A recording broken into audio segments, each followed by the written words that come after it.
তুমি ডাব খাবা কাশি দেই যাই হ্যাঁ ডাব খেলে কাশি হ্যাঁ পড়া হইলে হ্যাঁ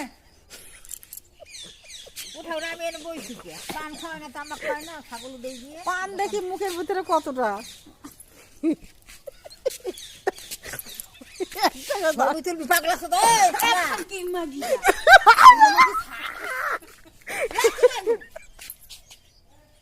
বাদ হ্যাঁ সুত মারালি আমি লাস্টে কি বলবো জানো এই গালাগালি এই মাথারি দিছে ছবির নিচে লিখে বল। এই গালাগালি এই মাথারি দিছে আমি কিন্তু এখানে আমার কাকিমা শাশুড়ি মা আর একটা কাকিমা আর একটা কাকিমা